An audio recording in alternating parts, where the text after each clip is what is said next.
Certinho, então.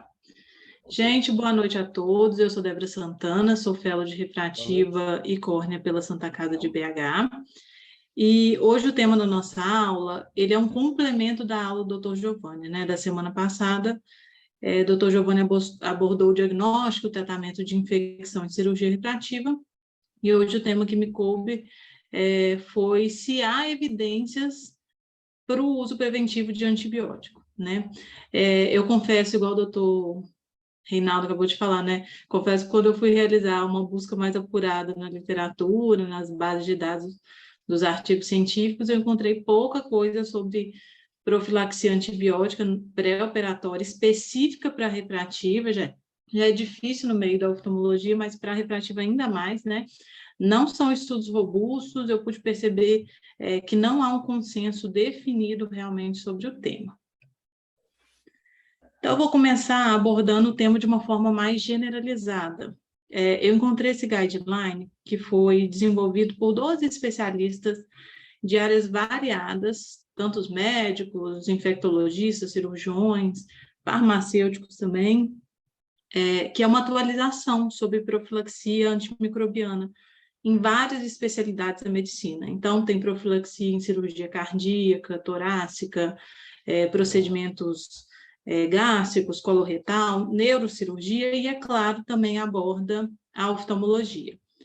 Essas diretrizes, elas tentam fornecer uma abordagem mais padronizada mesmo sobre quais os agentes antimicrobianos são mais recomendados e seguros no pré-operatório de um paciente para a prevenção de infecções.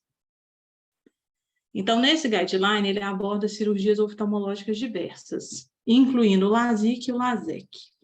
Claro que ele vai explorar mais o tema mais comum, né, de catarata, profilaxia para endoftalmite, e em se tratando de escolha do antibiótico, essa diretriz ela preconiza que não há consenso sobre o agente antimicrobiano de escolha para profilaxia em procedimentos oftalmológicos. E nenhum deles é aprovado pela FDA para essa indicação propriamente dita. Existem estudos limitados que avaliam a eficácia de alguns agentes, mas o antimicrobiano mais eficaz não pode ser determinado, porque a gente falta estudo mesmo de comparações mais diretas, né? É importante também ressaltar que padrões de resistência da flora ocular local, eles devem ser monitorados para auxiliar a gente na seleção mesmo de qual antimicrobiano que vai ser mais apropriado para a profilaxia antes de qualquer cirurgia oftalmológica, né? Então, nesse contexto, ele cita as fluoroquinolonas, elas aparecem em estudos como a classe de antibiótico que diminuem significativamente os patógenos em uma cultura ocular. Eles alcançam tanto o humor aquoso, o vítreo, a córnea, concentrações teciduais adequadas para se prevenir ou tratar patógenos oculares que são comuns. Elas também são responsáveis pela melhora de parâmetros oculares, como, por exemplo, melhora de uma acuidade visual no pós-operatório, de contagem de células endoteliais, e auxilia também na cicatrização epitelial, gorneana. Outro ponto controverso, e que, de certa forma, não há também um consenso na literatura, é sobre a duração da antibiótico profilaxia e qual a posologia pré-operatória. Então, nesse sentido, esse guideline pontua novamente que faltam evidências científicas claras sobre o tema. Comumente, há relato do uso de antimicrobianos no pré-operatório, no intra e no final da cirurgia também, né? A gente, em geral, instila esses colírios com frequência, e no pós-operatório. Porém, poucos estudos investigaram mesmo a diferença entre o tempo, a duração dos regimes de profilaxia dos antibióticos tópicos. Muitos dos regimes são usados em combinação, tornando ainda mais difícil determinar o melhor tempo e a melhor duração da profilaxia. E a posologia da profilaxia, ela varia na literatura muito, né? De uma ou várias instilações, 1 hora antes, no próprio dia do procedimento, ou anterior ao procedimento, 1 a 3 dias. Então, isso varia bastante também na literatura. Na parte relacionada às cirurgias oftalmológicas dessa diretriz, então, os autores, eles pontuam que, devido à falta de dados robustos de ensaios clínicos, as recomendações específicas não podem ser feitas em relação mesmo à escolha e duração da profilaxia antimicrobiana, né? Mas ele coloca que o regime de antibiótico profilático, ele deve fornecer uma cobertura contra patógenos oculares comuns, como foi mencionado anteriormente, né, que a gente falou da cultura da flora ocular. Isso inclui os patógenos, né, os estafilococos, o áureos e o epidermides, os organismos que são os gram-positivos, os organismos também gram-negativos, particularmente as espécies de pseudomonas. Então, depois desse apanhado geral, eu procurei trazer aqui alguns artigos que tratassem especificamente sobre refrativo, né? Foi mencionado no guideline que eu trouxe primeiro, né, que monitorar o padrão de resistência da flora ocular é importante para sugerir quais antibióticos tópicos são mais indicados. E, infelizmente, esse artigo eu não consegui obter ele na íntegra, mas ele serve aqui para a gente delinear, para corroborar com o tema. Então, nele foi avaliado o perfil microbiológico da conjuntiva de pacientes que foram submetidos, nesse caso, a PRK para miopia, antes e depois do uso de lente de contato gelatinosa terapêutica. Foi feita uma comparação do efeito na colonização bacteriana ocular, administrando profilaticamente a atobramicina 0,3% tópica e a fluoxacina 0,3% também. Então, foram avaliados 43 olhos de 37 pacientes que foram submetidos a PRK. Esses olhos foram designados aleatoriamente para o tratamento antibacteriano profilático, alguns com a fluoxacina 0,3 e outros com tobramicina 0,3, aplicado antes da cirurgia 3 vezes ao dia, até a remoção da lente terapêutica que foi realizada no 3º dia de pós-op. O material coletado foi do saco conjuntival, foi obtido cultura, né, antes da cirurgia e depois da cirurgia, e depois de retirada a lente de contato depois desses 3 dias. Lembrando que a lente de contato também foi removida e enviada para a cultura. Então, como resultados, não foram observados diferenças estatisticamente significativas na positividade de cultura entre os 2 grupos de olhos, apesar de ter algumas culturas que ficaram positivas no pré e no pós-operatório.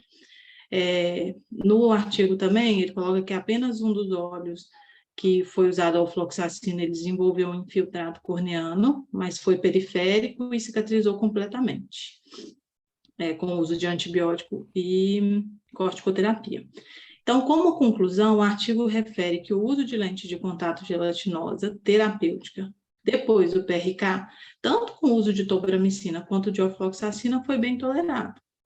E que no artigo eles pontuam que acham importante que culturas conjuntivais positivas no perioperatório, né, foram frequentes. Então, ele preconiza, sim, que antibióticos profiláticos devem ser usados no caso de cirurgia refrativa. Esse outro artigo, ele aborda também a profilaxia antimicrobiana pré-cirúrgica e os efeitos na flora ocular em pacientes saudáveis. Então, o objetivo aqui desse trabalho foi avaliar a profilaxia antibiótica pré-cirúrgica também de PRK na redução da flora ocular. Como método de estudo, 3 dias antes da cirurgia de PRK, foi feito um suave conjuntival de 70 pacientes, no total de 100 olhos, e depois de 3 dias de instilação de ofloxacino, de 8 em 8 horas, né, 0,3%, foi coletado suave conjuntival novamente. Não foi antes e depois do uso de ofloxacino por 3 dias. E as bactérias foram isoladas e identificadas.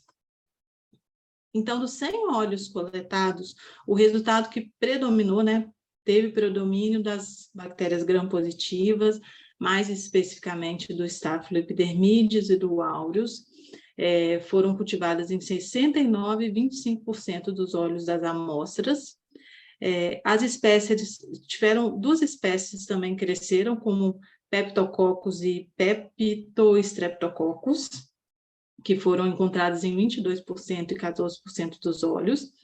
E depois da profilaxia com ofloxacino, as bactérias puderam ser cultivadas em apenas 7% dos óleos. Então, teve um decréscimo, né, importante depois. E todas as amostras foram sensíveis ao ofloxacino, exceto 5 cepas de Staphyloepidermidis, que tiveram uma sensibilidade intermediária ao ofloxacino, mas todas tiveram sensibilidade. E nenhuma infecção ocorreu após o PRK. Na conclusão desse artigo, especificamente, ele mostra que a profilaxia por instilação de ofloxacino, 0,3%, 8 em 8 horas, 3 vezes ao dia por 3 dias, reduziu substancialmente a flora ocular dos 100 óleos saudáveis antes da cirurgia refrativa. E esse último artigo aqui que eu trouxe, ele aprofunda um pouco mais sobre os tipos de antimicrobianos que estão disponíveis e a sua ação nas bactérias, né? O trabalho, esse especificamente, ele determina quais os padrões de suscetibilidade aos antibióticos in vitro da flora bacteriana conjuntival, que foi isolada antes da cirurgia em pacientes que foram submetidos a refrativa também. Então, foi feita uma investigação laboratorial in vitro com 105 pacientes. Desses pacientes, 71 realizaram LASIK com laser de femtosegundo e 24 realizaram LASIK. Então, os outros artigos que eu comentei falavam sobre PRK e esse aborda mais o LASIK também. Outra análise interessante aqui é que a maioria desses pacientes fazia uso de lente de contato gelatinosa, 62,9% dos pacientes, né? Então, a amostra de suave conjuntival pré-operatório foi inoculada diretamente no meio de cultura antes de aplicar anestésico e antibiótico. Foi na mesa da cirurgia mesmo. Foi cultivada em agar-sangue, agar-chocolate, tioglicolato e saburro. Essas culturas, né, foram utilizadas para a cultura tanto de bactéria, fungo e micobactéria. E houve o crescimento de bactéria, que a gente pode ver na tabela à direita, em mais de 70% dos óleos avaliados, né? Sendo que interessante também ressaltar que, quando esses pacientes fazem uso de lente de contato, essa porcentagem subiu para 82,9%, né, de crescimento bacteriano. Aqui na tabela esquerda, né, a tabela 2, mostra a lista extensa mesmo de antibióticos que foram testados.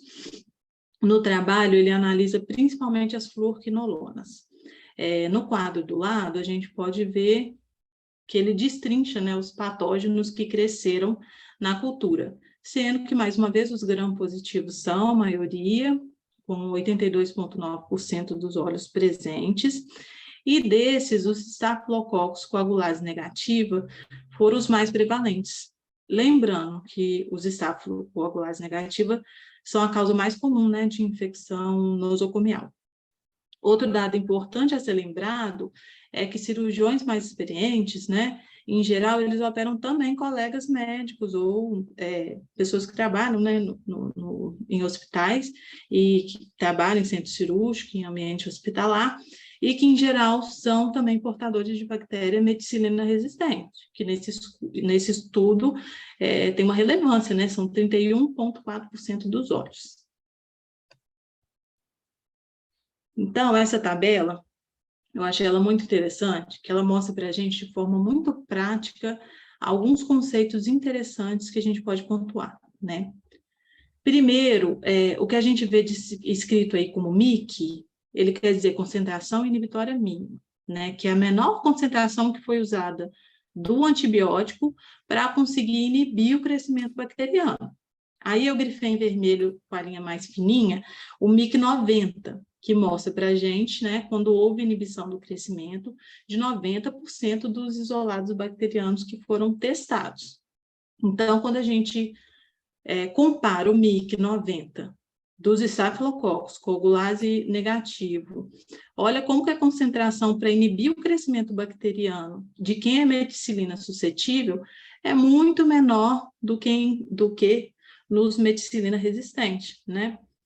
Por exemplo, se a gente pegar o ofloxacino, ele passa de 0,5 grama por ml de concentração inibitória no meticilina suscetível para 32 gramas por ml quando se trata de meticilina resistente, né?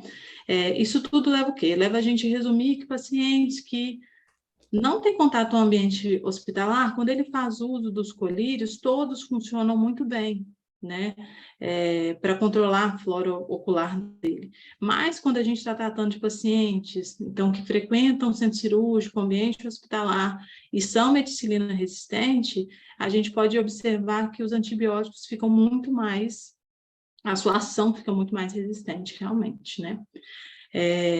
Como conclusão, esse estudo aí, esse último que eu coloquei, ele mostra também que os antibióticos mais eficazes contra bactérias conjuntivais isoladas de pacientes de cirurgia refrativa foram o gemifloxacin, o moxifloxacin e o gatifloxacin. A gente pode ver que a concentração dele inibitórias são muito baixas para conseguir inibir as bactérias, né? No entanto, a resistência às fluoroquinolonas de geração anterior, como o ofloxacin e o levofloxacin, está aumentando entre os coagulases e os meticilino resistentes, né? Então, a gente tem que observar isso também. Só um parênteses aqui. O estudo coloca a gemifloxacina, é uma fluoroquinolona que, na época, ela tinha sido aprovada recente, né? O artigo é de 2009, e eles colocam, ela é uma fluoroquinolona de 4ª geração e tinha uma indicação para tratamento de pneumonia adquirida na comunidade. Não, pelo que eu vi também escrito, ainda não tem desenvolvido um agente tópico para desse antibiótico, um colírio, né?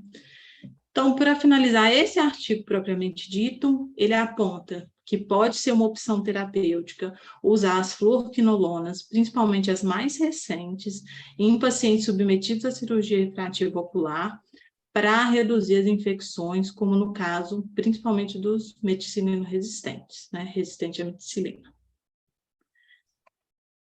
E essa diretriz que eu encontrei também, de 2020, do CBO, e da Associação Brasileira de Catarata Refrativa, que tem participação de nomes importantes, né, no cenário da oftalmologia aqui do Brasil, e foi criada elaborando 15 questões clínicas relevantes relacionadas ao tratamento da cirurgia refrativa. Todas as recomendações foram baseadas em evidências científicas. Eu vou ler, então, as perguntas relacionadas ao tema de hoje. Então, a primeira, né? É indicado o uso de antibiótico tópico no pré-operatório para profilaxia de infecções em cirurgia refrativa intraocular? Aí a recomendação, que existem evidências favoráveis ao uso do profilático, né, de antibiótico no pré-operatório, na redução de contaminação bacteriana no pós-operatório. Porém, considerando a consistência, quantidade, magnitude e precisão dos resultados desse benefício, a utilização deve ser de autonomia do médico oftalmologista. E a outra questão também é se é indicado o uso de antibiótico intracameral no pré-operatório para a profilaxia de infecção em cirurgia refrativa intraocular. Aí também, existem evidências favoráveis ao uso de profilático de antibiótico no pré-operatório, irrigação nesse caso, na redução de contaminação bacteriana, também no pós-operatório, porém, considerando a consistência, quantidade, magnitude dos resultados desse benefício, também é de autonomia do médico oftalmologista. E, por fim, esse que é do pós-operatório, mas eu achei interessante colocar, né, se há indicação de antibiótico para profilaxia no pós-operatório de cirurgia refrativa de córnea a laser com finalidade de correção visual. Qual a profilaxia antibiótica indicada? Então, o uso de antibiótico profilático no pós-operatório de cirurgia refrativa a laser na córnea está indicado. E entre os antibióticos estudados estão a tobramicina e as fluoroquinolonas de 4ª geração, como eu disse anteriormente. E para a escolha do agente profilático, o espectro de ação do antibiótico tem que ser considerado, juntamente, mais uma vez que a gente já abordou, né, o perfil microbiológico dos agentes infecciosos possivelmente envolvidos, e o que deve ser avaliado continuamente. E aqui outra coisa importante, que já, para terminar, né, outra coisa importante que já foi dita na aula, eu já acabei, mas, se não me engano, o doutor Reinaldo disse que utiliza o antibiótico profilático 24 horas antes da cirurgia, de 6 em 6 horas, o mesmo que ele usa no pré, ele usa no pós-operatório, acho que é o Vigamox, e o doutor Arnaldo pontuou em alguma aula também nossa, que ele costuma usar também 24 horas antes do procedimento de cirurgia refrativa, e ele usa em geral uma associação, ou Vigadex ou Facoba. É isso, gente, o tema de hoje. Obrigada. Perfeito, Débora. Os artigos que você selecionou são bastante interessantes e foram bastante produtivos. Na realidade, é o seguinte, eu desconheço qualquer cirurgião refrativo que não use antibiótico terapia profilática pelo menos as primeiras 24 horas de pré-operatório. E eu, pessoalmente, eu vejo várias vantagens nisso. A principal vantagem é que, realmente, como nós já comentamos anteriormente, a incidência de complicação, infecção e cirurgia refrativa tem que ser zero, ou próximo de zero. Então, todas as medidas que a gente possa usar para poder evitar uma intercorrência infecção, elas devem ser usadas. A minha casuística, usando antibiótico terapia profilática de 3 em 3 horas, começando 24 horas antes, a minha incidência de infecção é quase que zero em cirurgia refrativa. Então, quando você está tendo um bom resultado com a estratégia que você está usando, fica difícil a gente mudar. Até porque não existe nenhuma evidência científica que diga que existe alguma complicação relacionada ao uso da antibiótico terapia profilática. Uma outra vantagem que eu acho também, Débora, muito interessante, da gente iniciar o antibiótico 24 horas antes, é a certeza que o paciente vai comprar e vai adquirir, já vai começar a usar o medicamento. Na época que eu não utilizava um antibiótico profilático, era muito comum, na primeira visita de pós-operatório, com 24 horas, o paciente me relatar que ele ainda não tinha tido tempo ou não teve nenhum parente ainda que pôde comprar um antibiótico para ele começar a utilizar. Então, você imagina o risco que um paciente está correndo de realizar um procedimento e ficar em 24 horas sem nenhum tipo de cobertura antibiótica. Então, só a garantia de que ele vai usar um pós-operatório imediato, pelo fato de ele já ter comprado e estar utilizando, isso para mim já me dá bastante alívio. Né? E a minha opinião é o seguinte, se você vai usar um antibiótico, use o mais eficaz e a melhor quinolona disponível no mercado. Eu não vejo, normalmente, quem trabalha com infecção hospitalar, eles acham que não justifica a gente usar uma quinolona de 4ª geração para profilaxia. Mas, na realidade, para o cirurgião, eu não me sinto confortável usando um antibiótico que não seja a melhor opção disponível no mercado. Okay? Muito boa a sua apresentação. Reinaldo, você quer fazer os seus comentários aí, por favor? Bom, Débora, realmente eu já vi muitas aulas sobre esse tema, porque é um tema realmente desafiador, mas você foi brilhante. Gostei muito da sua apresentação. Tá? Uma coisa interessante é o seguinte, é que realmente essa questão do consenso, que até saiu, eu me lembro quando estava sendo feito esse consenso do CBO, na verdade é o seguinte, tentou-se normatizar, mas quando você faz um consenso que depois você termina dizendo o seguinte, fica a critério do cirurgião, é porque realmente não existe um consenso. Porque se existisse, seria, então, indicado de forma consensual a necessidade do antibiótico. Bom, uma coisa que mudou muito em oftalmologia foi realmente o advento das quinolonas, em especial de 4ª geração. Tanto o GAT quanto o fluoxacina, quanto o moxifloxacina, tem uma excelente penetração, tanto na córnea quanto na câmara anterior, excelente. Então, isso faz com que a gente hoje realmente não tenha necessidade e nem indicação de usar uma quinolona de segunda geração, como o Arnaldo falou. O que você pode fazer, existe efeito sinérgico de usar uma de quarta geração com uma de segunda geração. Até porque, quando você tem aquelas estáfilos meticilina resistentes, você precisa de uma concentração maior. Então, você pode, associar mais de uma geração de quinolona. Agora, o grande problema, gente, é que o olho está potencialmente contaminado. A mucosa conjuntival, os cílios, estão em contato com o ambiente. Então, não é um ambiente estéril os olhos e seus anexos. Então, isso faz com que realmente seja, pode não ter um consenso, mas a grande maioria dos cirurgiões utilizam essa conduta por causa do risco potencial de contaminação. Eu vi que em alguns trabalhos você citava mais as quinolonas de segunda geração, que eram trabalhos mais antigos, ainda não tínhamos as quinolonas de quarta geração. Hoje, praticamente, são as de eleição, né? Então, quando você cita também esses trabalhos mostrando cultura antes e depois, usando antibiótico, isso é muito, vamos dizer, é uma evidência realmente de que você traz benefício ao reduzir essa flora potencialmente, embora para o indivíduo possa ser uma flora, um comensal, uma flora, vamos dizer, normal para ele, mas quando você tem uma solução de continuidade e você tem, tanto no LASIK quanto principalmente no PRK, que você quebra a barreira epitelial, aí você tem um risco de contaminação muito maior. Então, é fundamental não apenas o uso do antibiótico profilático, como também cuidados de higiene.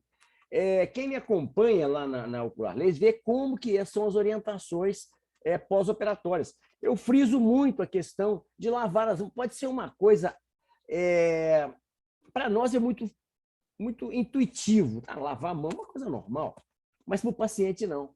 Então, antes de pingar um colírio, antes de usar antibiótico, lavar bem as mãos. Antes do advento do antibiótico, se descobriu em ambiente hospitalar que só de lavar as mãos diminuía muito a infecção, porque não se conhecia aí dos micro-organismos. Então, as complicações, né, que existiam só com questões de higiene, você já diminui.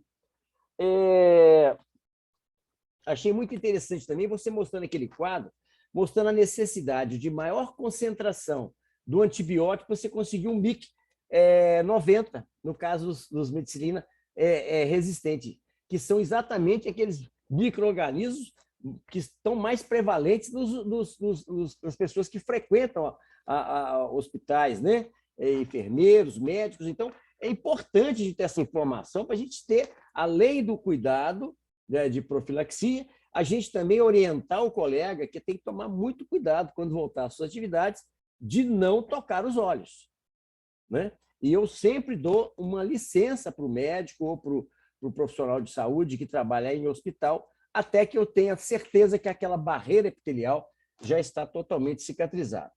Tá certo? Bom, gente, então, parabéns, Débora. Excelente, realmente. Eu acho que vale muito a pena ir lá para o nosso canal essa apresentação, que ela foi realmente brilhante. Não só em conteúdo, como também em apresentação. Você foi brilhante na apresentação. Tá? Muito bem, gente. Reinaldo, antes da gente passar para a segunda parte, só lembrar o seguinte: tão importante quanto a antibiótico terapia profilática é o uso do colírio de PVPI 5% no pré-operatório imediato antes da cirurgia. Lembrar que lá no Ocular Laser, a nossa rotina cirúrgica abrange, o paciente lava o rosto com sabonete e água, depois faz a antisepsia de toda a face com iodopovidona e pinga-se uma gotinha de colírio PVPI 5% antes do paciente entrar no bloco cirúrgico.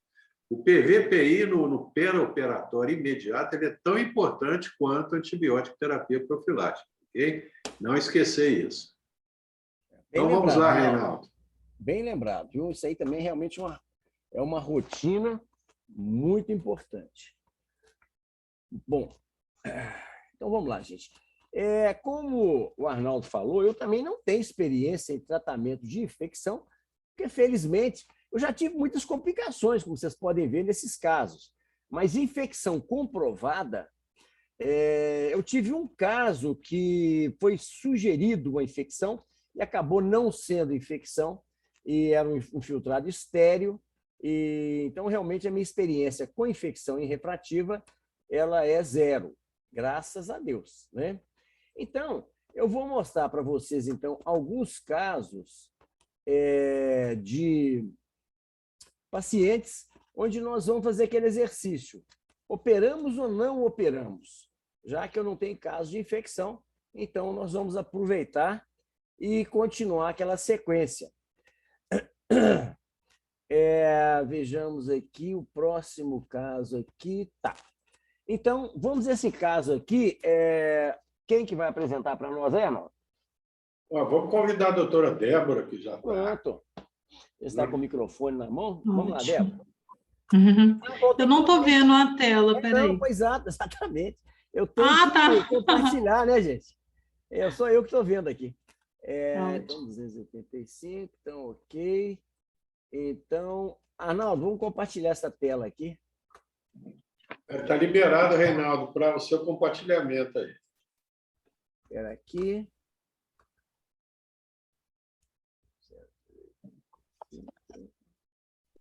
Tá. Deixa eu ver aqui agora. Tá. Vi aqui agora. Ok. Estão vendo aí agora? Perfeito. Clica 2 vezes aí no título da aula. Só um minutinho que já vou colocar no modo de apresentação. Eu só estou querendo achar aqui qual foi o último caso que nós paramos. Exatamente foi esse aqui. Paramos no caso... não, pera lá, esse aqui não. Nós estamos no caso... a página, slide 284. Então, vamos lá. Então, está aqui. Então, Débora, é o caso número 26. Aí está o prontuário eletrônico do paciente. Se vocês não quiserem... Não está aparecendo para mim. Está aparecendo só o título. Clica 2 vezes aí. Hein? Ou minimiza essa tela com o título, que deve estar atrás. Espera aí, deixa eu ver aqui. Professor Reinaldo, provavelmente o senhor deve ter compartilhado o PowerPoint, tem que compartilhar tudo, porque ficou só a tela da pasta onde é que está o arquivo para a gente. Tá, tem que então, cancelar o compartilhamento. Ok, então, deixa eu compartilhar aqui de novo.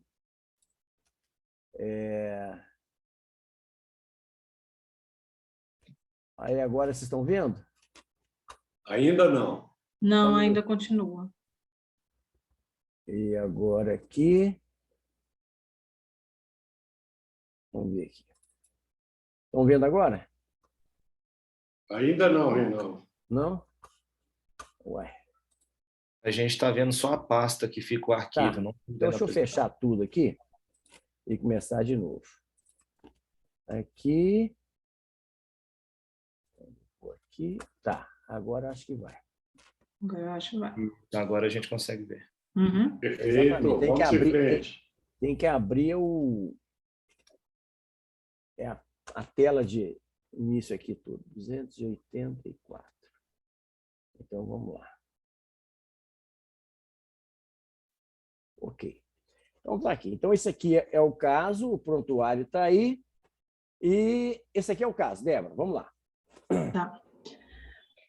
Paciente vem em 2010, feminina, 17 anos, com miopia progressiva até 2015. Em 2021... Não, desculpa, até 2005. 2005, claro. Uhum. Em 2021, com 19 anos, ela veio para avaliação de refrativa. A refração dela estática. No olho direito, menos 6,75, menos 2 a 180. E no olho esquerdo, menos 7,25, menos 2 a 160. Paciente automíope, né? A PAC dela, 526 e 533, a PAC normal, né? Uhum. Professor, tá pequena a tela, o senhor poderia Desculpa, aqui, ó. abrir Vem aqui tudo? agora. Tá. Deixa eu ver se... Melhorou? Isso, está ótimo. Aham. Obrigada. O paciente vem para mapeamento de retina, que é importante, né, em avaliação para cirurgia refrativa. E no mapeamento, o vítreo está transparente, retina aplicada, o brilho macular preservado, Normal, tem né? tem uma atrofia difusa do EPR, os vasos de calibre e topografia habituais, disco óticos de limite fisiológicos e a periferia sem alterações. Então, tudo ok. Mais um fundo miópico com ausência de degenerações periféricas, né? A paciente está liberada para a realização de refrativo. Agora, a questão é operar ou não operar, né? A topo dessa paciente, no olho direito, 43 o mais plano, e o K2, 45,59, então já tem uma curvatura um pouco mais, maior um pouquinho, né? Uma curvatura. Tem um astigmatismo regular, a favor da regra. O IS menos 0,37. No olho esquerdo, 43, 45. Esses de cima são anteriores, né?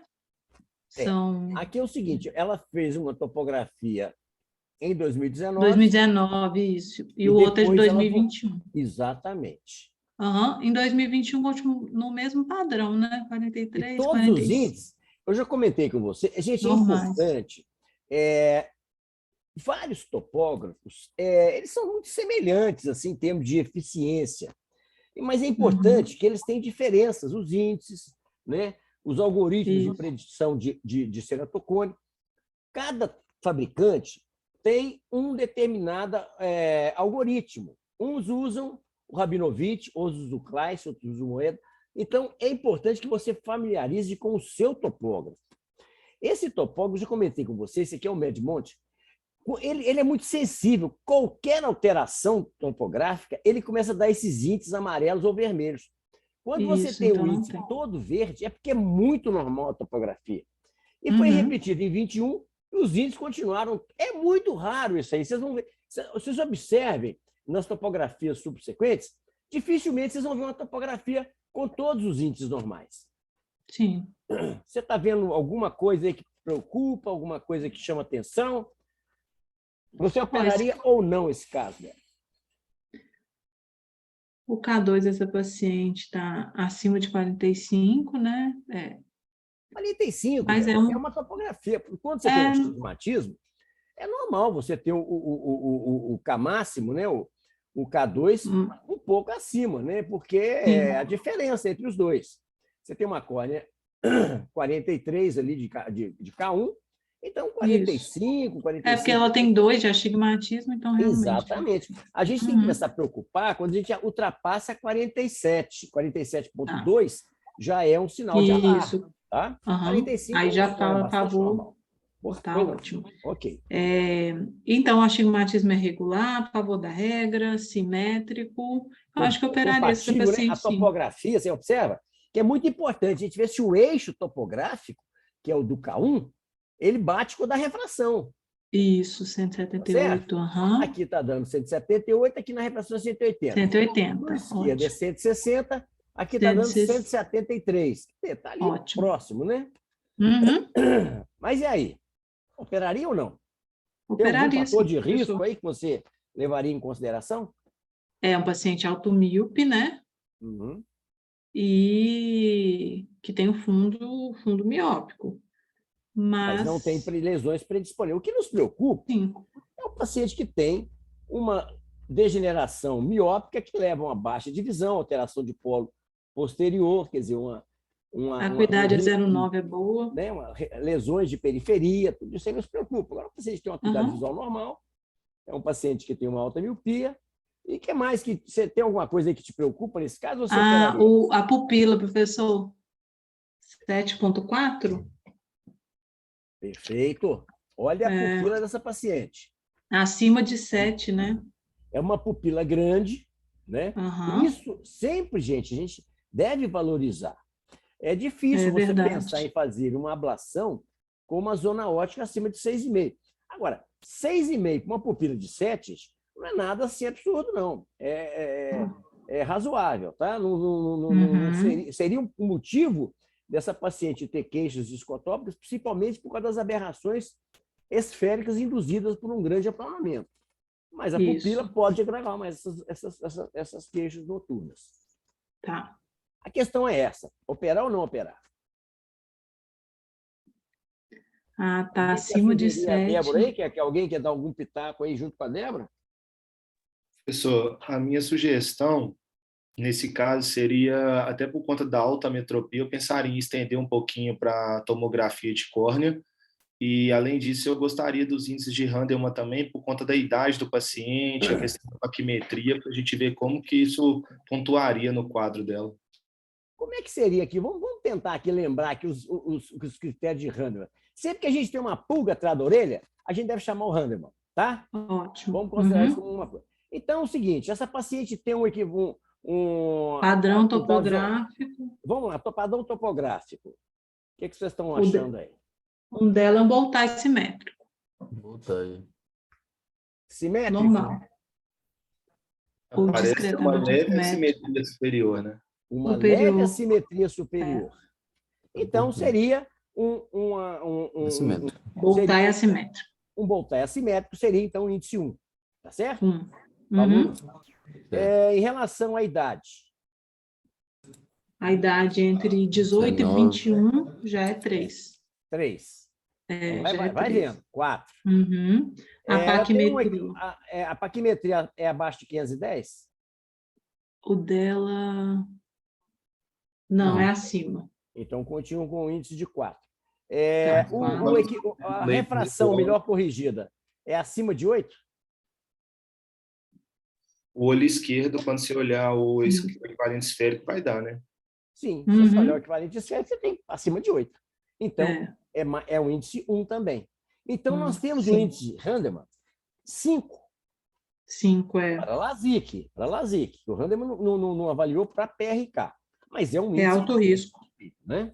Então, eu acho o seguinte, aqui vem uma regra que eu já falei com vocês também. Todo paciente jovem, gente, aprofundem a propedêutica, porque as ectasias em jovens são muito mais frequentes e muito mais graves. Muito mais graves. É uma córea muito mais flexível, uma biomecânica muito menos resistente. Então, é importante que se aprofunde a propedêutica. Vocês estão vendo alguma coisa diferente aí, Débora, nessa topografia, no pentacam aí, do olho direito? O mapa de elevação posterior, né? Muito normal, né? Se bem que aqui não é o melhor lugar de você ver o mapa de elevação posterior, né? Aqui a gente, nesses 4 mapas refrativos, a gente deve ver aqui a topografia axial. Curvatura. Se quiser olhar aqui as fericidades, o K máximo, né? A paquimetria. Então, essas coisas você vê nesse mapa aqui. O ponto mais fino, 517, o K máximo, 45,5. Então, não acrescentou nada em relação à topografia, correto? Sim. Vamos para frente. Aqui são os índices de Belin-Ambrósio. Então, você vê que nós temos aqui um IHD muito normal, né? 0,002. Uma simetria normal, até porque a gente viu que a córea é praticamente simétrica. Um KISA também percentual 28, né? Que aqui é 2.800, percentual 28. A topografia bem simétrica também. Aqui você vê um mapa paquimétrico também, não apresenta nenhuma alteração importante, é uma progressão leve. Aí vamos lá para o BED, o Belin-Ambrósio Display. 1,08 também é muito normal, não é isso? Ótimo. O ART máximo 387, parece, né? 87, né? Muito normal. A paquimetria 511, né? Deixa eu ver aqui. 500 e... Isso é 511. 511, 511, tá um pouco mais fina e tudo. A elevação posterior, aqui sim, você deve avaliar a elevação posterior quando você tira os 3,5 milímetros centrais. Isso, mapa de diferença. Evita de... A curvatura não, vamos dizer, não camufla essa elevação posterior. Então, também, muito normal. 7. Normal. É o olho direito. A única coisa que talvez você comece a ter um escape aqui do PTI entre 6 e 8, concordam? Sim, Né? um pouquinho. O IT, quer dizer, o índice de centramento também muito normal, abaixo de 0,9. Bom, vamos para o olho esquerdo. Está vendo alguma coisa aí diferente aí? A princípio, não. K1, Então, K2, vamos ver aqui. Os índices, observe, olha o índice de centramento, desculpa, de assimetria, 0,03, quer dizer, uma córnea muito simétrica, né? Muito simétrica. PISA percentual 53, também abaixo de 60, de 60 a 100 é suspeito, e os outros Isso, índices IHD todos também normais. normal. Vamos ver aqui agora a elevação posterior. Também muito normal. Aqui o PTI praticamente na média, com um leve escape chegando próximo a 8 milímetros, mas e o BED aí... Não é isso, BED? Também, e uma córnea de 518 e um centramento do ponto mais fino para o centro da córnea de 0,77 e um arte máximo 378. Tá. E aí? O IT não pode passar 1 milímetro de descentramento? 1 milímetro já é alterado, né? Já é alterado, tá. Geralmente a gente começa a suspeitar acima de 0,9. Tá bom. Também normal. Bom, então tá aí. Então a pergunta novamente, Débora. Operar ou não operar? Eu acho que operaria, professor. O que me deixa em dúvida é a pupila, mas, como o senhor pontuou... Alguém justificaria não operar essa paciente? Gente, é um caso muito difícil, vocês concordam? Sim. Olha que topografia bonita. Olha que legal. A coisa que mais me deixaria com o alerta ligado seria mesmo a questão da idade do paciente. Apesar dela ter os exames bons, eu pensaria na idade. 19 anos é muito jovem por conta dessa metropia. Paciente jovem com alta miopia é uma combinação explosiva. Então, aqui está o critério de Hahnemann que vocês pediram. Então, está aqui. Nós tínhamos feito as contas. Ficou acima de... Olha aí. Concordam? Olha lá. Bateu exatamente com o que nós tínhamos falado. Então, vocês observem, então... Aqui vai ter jeito de mexer com isso, não? Obrigado, mas agora não. Isso é complicado. Bom, então agora é o seguinte, gente. Um paciente com 19 anos, alta miopia, uma paquimetria um pouco abaixo da média, um PTI entre 6 e 8, borderline, e um Hahnemann de 5. Gente, se a gente não acreditar no Hahnemann, então a gente não deve fazer o critério de Hahnemann. Quando a gente faz utiliza um determinado algoritmo, é para a gente acreditar nele. Porque senão a gente trabalha contra a gente. Né? A gente poderia falar o seguinte... Puxa vida, eu fiz os critérios de Hahnemann, deu risco, eu não levei ele a sério, então é até pior. Porque se eu ignorasse os critérios de Hahnemann e desse um problema, eu errei por ignorância, por desconhecimento. Mas eu vejo um risco e faço o procedimento, eu estou sendo, então, imprudente. Imprudente. Tá certo? Desconhecimento, você pode configurar uma incompetência. Mas a negligência e a imprudência é um erro ainda mais grave. Né? Pois bem, então, aqui eu até coloquei aqui um questionamento, o ABT aqui, que é o Asymmetric Bow Tie. Realmente é muito assim, é forçar um pouco a amizade, falar que tem uma simetria. Mas se a gente for muito rigoroso, tem uma simetria. Mas são córneas muito bonitas, né? Então, você vê que inicialmente a gente falava assim, vou operar, essa córnea está muito legal. Mas o fato de ser um paciente jovem e uma alta miopia, mesmo que tivesse uma córnea espessa, já seria um sinal de alarme. Então, é uma paciente que eu não operei. E eu não sugeri... Professor, então, se ela chegasse com 22 anos e já passasse para o 2 no critério, aí o senhor operaria? Se ela tivesse com 22 anos... 22 anos. E todos os exames normais, lembre-se que os critérios de Hahnemann aqui, ele é para 2. Ele Aqui, continua. o voltar, se eu considerar que é assimétrico, vai para 3. Se eu considerar que um equivalente esférico acima de 8, ele vai para 4. 4 não é um risco pequeno, é um alto risco. Agora, ele Já é alto risco. é desconhecido para o PRK. Fala assim, se tem chance de ectasia, chance tem. A chance não é grande, mas a partir do momento que eu quantifico esse risco e considero esse risco alto, eu tenho que respeitar esses critérios que eu adotei. Verdade. Ok? Uhum. Bom, gente, esse é o primeiro caso da noite. Alguém quer fazer algum comentário? Esse caso, gente, eu achei muito interessante, porque essa paciente estava extremamente motivada a operar. Tanto que eu falei, vamos repetir seu Pentacan daqui a um ano. Ela voltou no mesmo dia, no mesmo dia, um ano depois. A tamanha ansiedade dela. Mas eu a convenci a repetir o Pentacan novamente em um ano. Ou seja, este ano ela deve voltar com o novo Pentacan. Sim.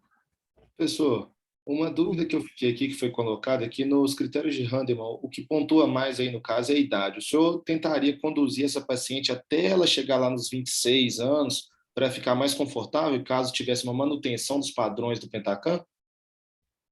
Perfeita, a consideração é muito boa. Vamos que essa paciente continuasse com todos esses exames estáveis, eu ia propor a ela usar lente de contato.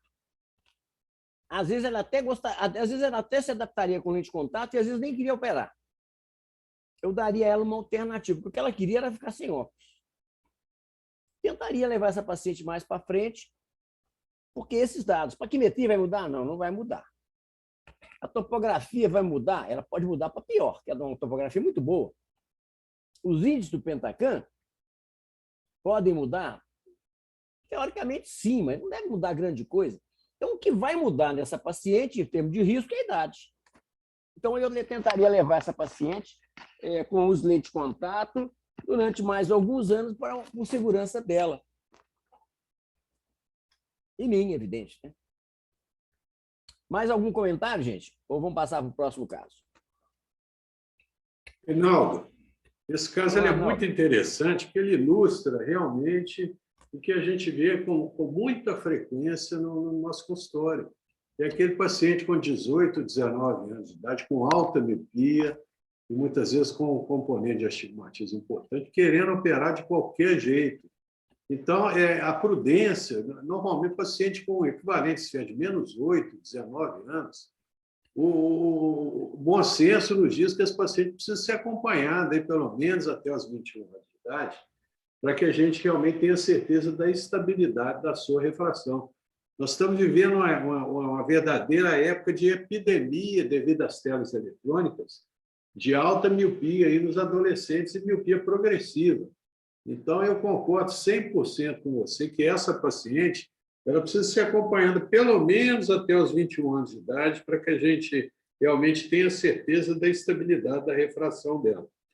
Uma coisa é a gente operar um paciente com 19, 20 anos, paciente que já é nossa paciente há muitos anos, desde a adolescência, e a gente tem certeza que realmente a refração está estável.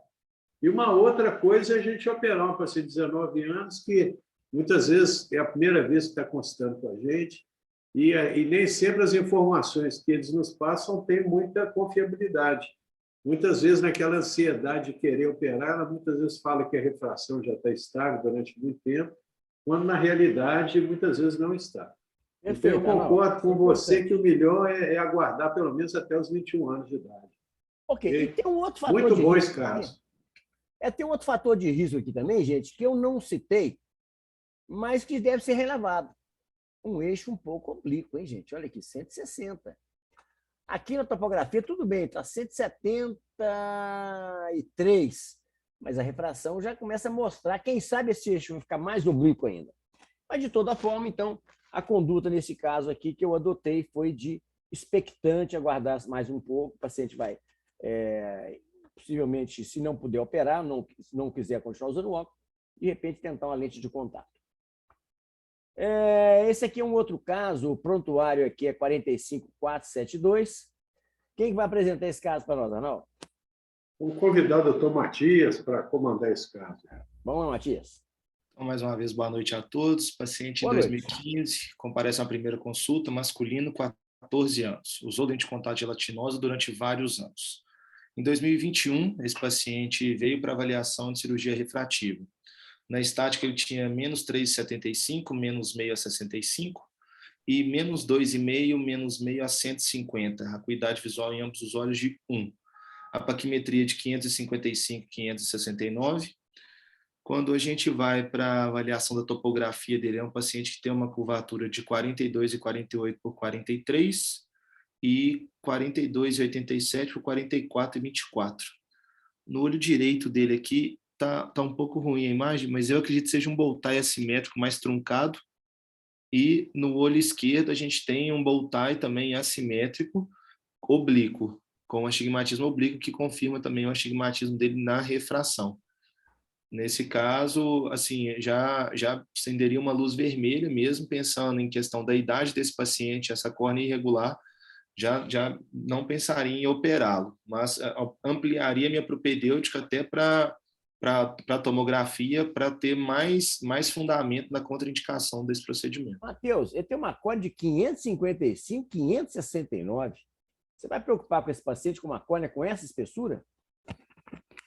Ah, professor, com esse astigmatismo oblíquo, assim, e pela idade, eu preocuparia, sim. O principal critério de risco de ectasia? Qual é o principal critério? A paquimetria. A idade do paciente? Principal critério é uma topo alterada. Sim. Uhum. Segundo critério, mais importante, em ordem decrescente. Aí vai. Eu estou confundindo, que eu não lembro se é a paquimetria ou que o senhor fala que é a última, né, que o senhor considera, né? Segundo critério, o mais importante é uma topografia alterada. O segundo, a profundidade de ablação. Sim. O terceiro, a idade. E o quarto, a paquimetria. Então, se observe que uma córnea grossa não significa nada.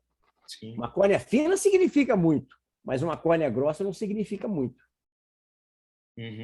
Tá? Sim. Então, lembrando que esse paciente, em 2015, fez uma topografia. Então, a primeira coisa que nós temos que fazer é repetir a topografia, porque essa aqui é de 2015. Então, foi repetida a topografia de 2021, quando ele veio para a cirurgia. Você viu alguma coisa diferente aí? Não, para mim ele mantém, as curvaturas praticamente se mantiveram, os índices todos dentro do padrão de normalidade. Me chama a atenção que o astigmatismo da topografia, ele não coincide com o astigmatismo da refração no olho direito, ele se aproxima um pouco no olho esquerdo, porém o paciente mantém esse padrão de assimetria, parece mesmo um Boltai assimétrico, principalmente inferior. E curiosamente, o topógrafo não acusou isso, olha para você ver. Os índices todos verdes, o que não é comum. Sim. Então, vamos ver. Então, você tem um paciente jovem, é mandatário você fazer uma propedêutica mais elaborada, né? Sim. Então, vamos ver, Matias, o que você está vendo nesse pentacam? Quando a gente avalia o pentacam dele, quando a gente vai nos índices, a gente vê que parece que as felicidades dele já é menos 0,41, se eu não me engano, então já acende a luzinha. 40 e... Parece 41. 41, acho mesmo. Isso. Então já tem umas felicidades que já acende um alerta para a gente, apesar de ter manter o padrão da topografia, né? Aparece no pentacam também, na curvatura axial, essa simetria inferior, não tem quebra da ortogonalidade, mas tem uma obliquidade leve. Pode passar para o próximo mapa, por favor. Quando a gente avalia os índices, a gente tem um IHD dentro dos padrões de normalidade, um KISA bom. Pode passar mais, por favor. Quando a gente vê o ART máximo de 368, dentro da normalidade também. Quando a gente avalia o PTI, ele não tem escape entre 6 e 8. Na curvatura posterior, ele não tem nenhuma alteração evidente, quando a gente tem ali o descarte da questão da curvatura mesmo, e o BED-D está dentro da normalidade também. O olho esquerdo. O olho esquerdo também, as felicidades, menos 0,49. Tem uma... 43. 43? Ok. tem 0,40, mas mesmo assim fora dos padrões de normalidade. A gente tem uma quebra leve aí da ortogonalidade já nesse olho, apesar de não apresentar aquela área de assimetria inferior na curvatura axial. Pode passar, por favor. Quando a gente avalia os índices, ele tem um IHD também dentro da normalidade no olho esquerdo, um KISA também dentro da normalidade. O próximo, por favor.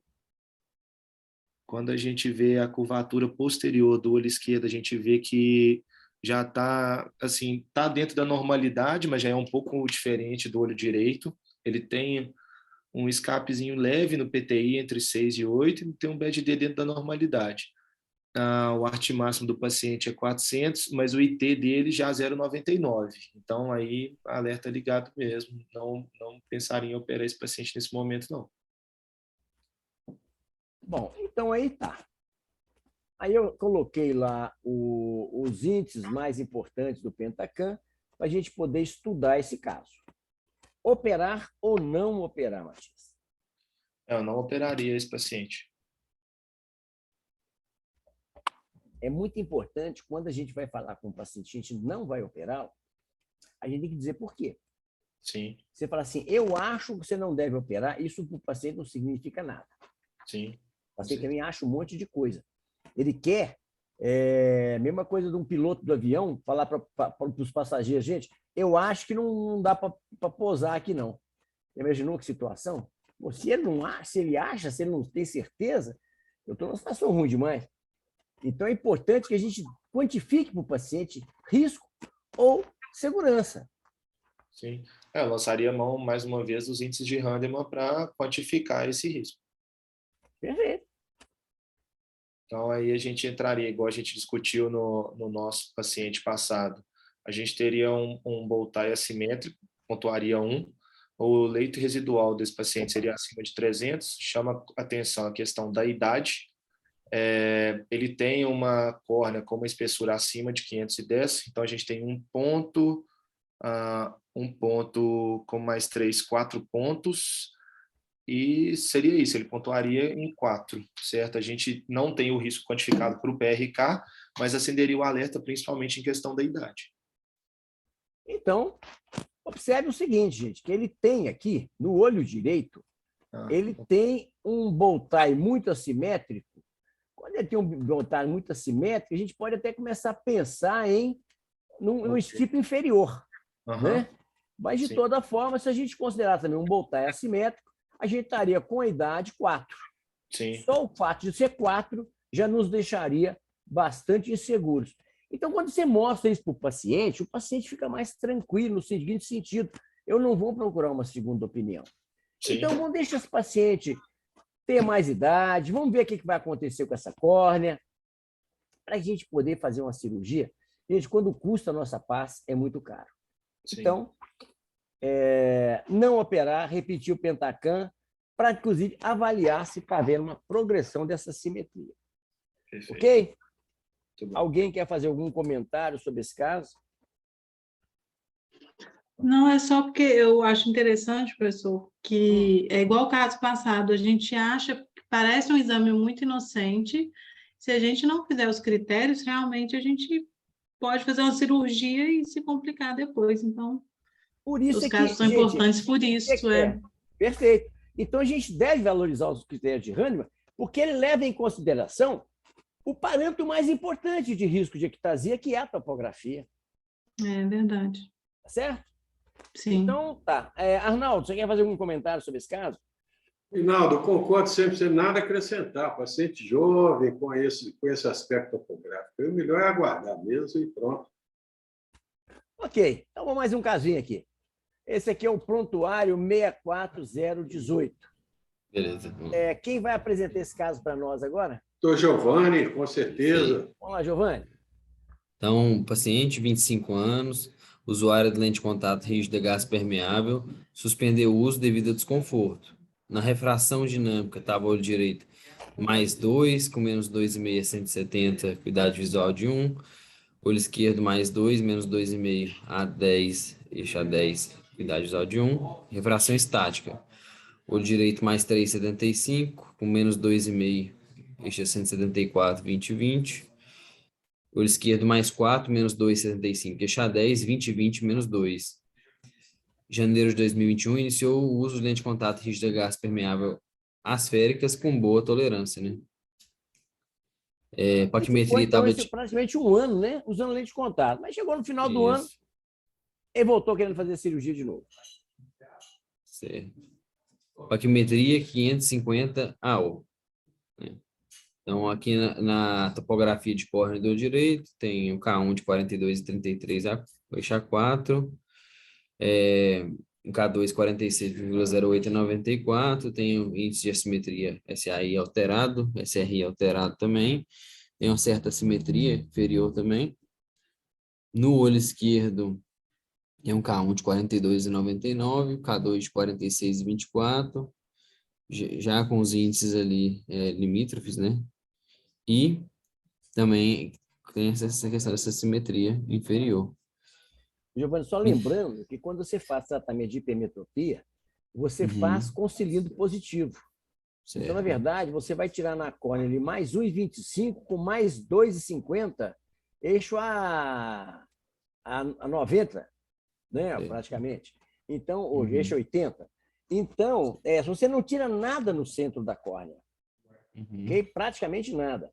Tira na periferia. Só na periferia. Isso.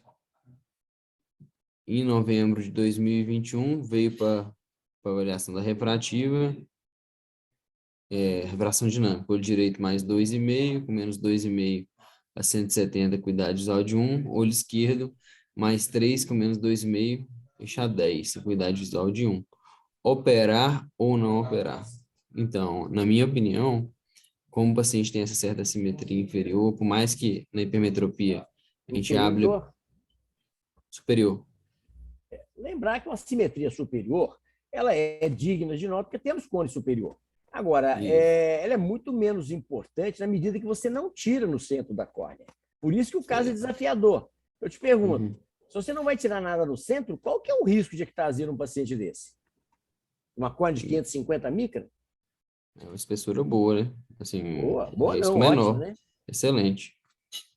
O risco é mínimo. Se fosse para ablar no centro, o risco grande, né? Mas na periferia é bem menor, né? E aí, você operaria ou não esse paciente? O paciente aqui, a refração está dando diferença, doutor. Essa questão, mais que o paciente já tenha 25 anos, é uma hipermetropia, e tem essa questão, assim, mesmo que vai ablar a periferia, eu avaliaria a parte posterior da córnea desse paciente, e o grau e a dioptria do paciente não está permanecendo estável Lembrar também. que se você tem um paciente com uma refração estática muito diferente da dinâmica, você tem que considerar tirar Questão mais de do que a dinâmica, para que esse paciente Isso, fique... tem questão da acomodação desse paciente. Exatamente, que ele ainda está um paciente muito jovem, ele ainda tem muita acomodação. Então, você pararia ou não, ou faria alguma outra coisa? Eu não operaria no primeiro momento, essa diferença aí. Só falaria com ele que não ia operar, por causa de quê? Por causa... eu explicaria essa questão dessa parte da simetria superior e também, a questão do grau não estar estável também do paciente. Não, Teria que ter não está visto... estável? Essa refração dela está dando diferente também, um pouco diferente a parte. Não, se você pensar aqui, gente, a refração estática do paciente é mais 3,75 mais 4. Na dinâmica, se ele acomodar um pouco mais ou um pouco menos, a refração dinâmica vai variar. Se aqui ele está com o músculo ciliar mais relaxado, ele vai dar mais 3.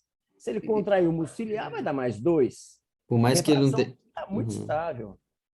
Até porque você não vai tirar 2 e 2. Você vai querer tirar algo além de 2 para que esse paciente fique sem correção mais tempo, né?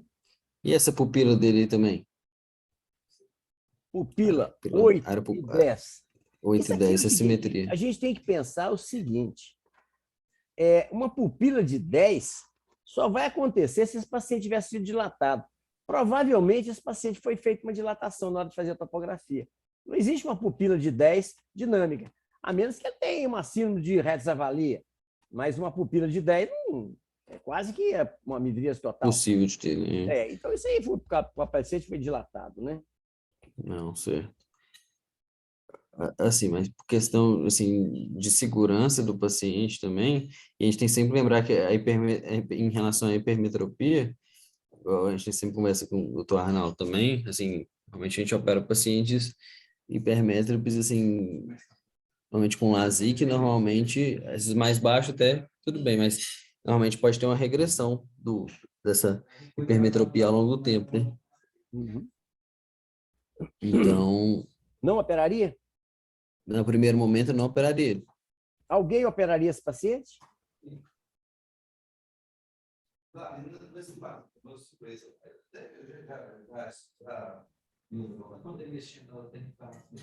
Débora, o Matias, Professor, a princípio eu não operaria esse paciente, não.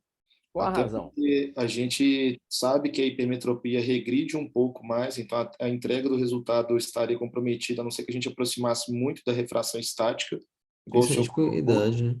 E me chama a atenção também por conta, apesar do paciente ter uma curvatura normal, a maior curvatura do paciente, a gente aumentaria ela também, né? Apesar do grau ser mais baixo. Então, Pode ficaria gerar, né?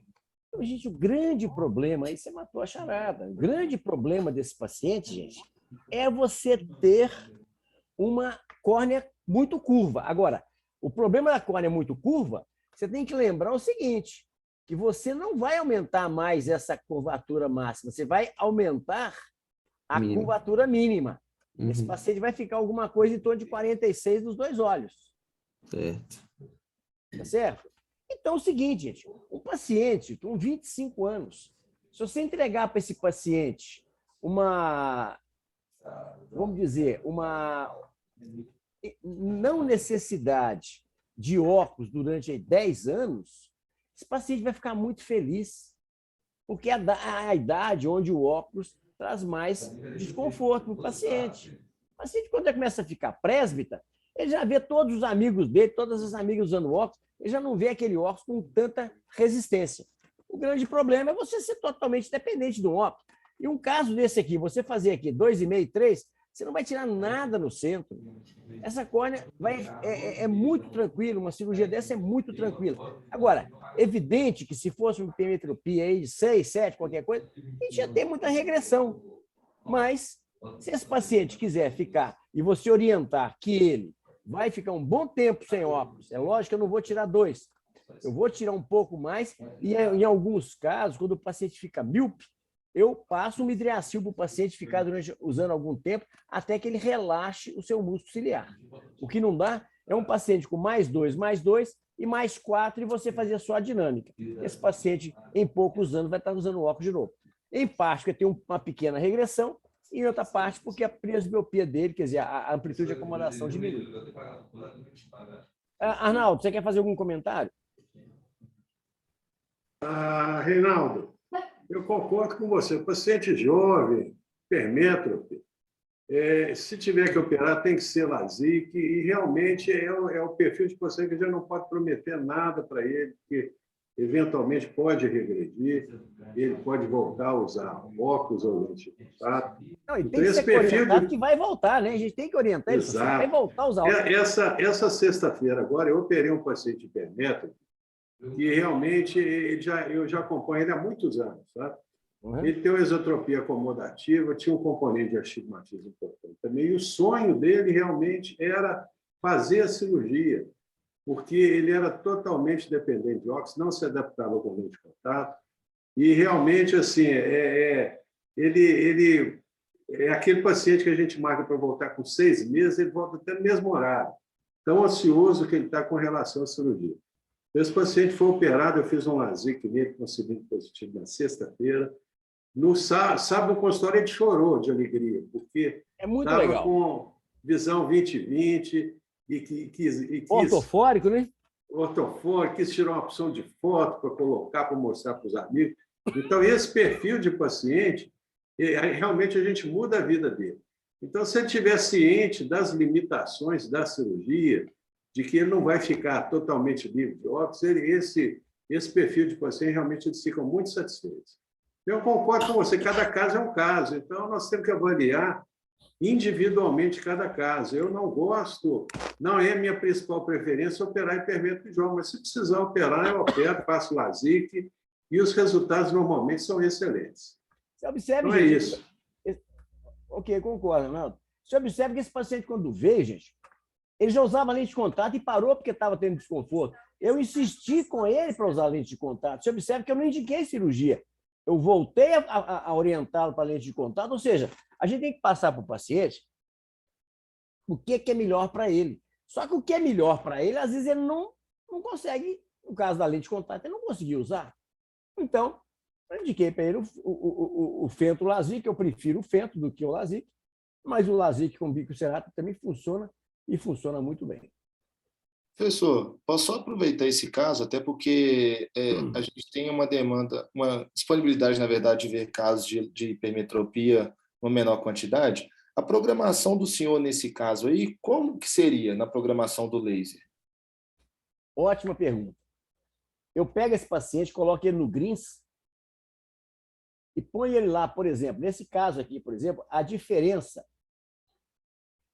da dinâmica para a estática é 1,75, 2. Tá? Geralmente eu coloco a metade ou 2/3 dessa diferença. Então, eu vou colocar ali ou 0,75 a mais ou 1. E eu mostro o paciente no Grins como que ele vai ficar com aquela correção, no caso aqui, 3 e 3,75, ou melhor, 3 ali.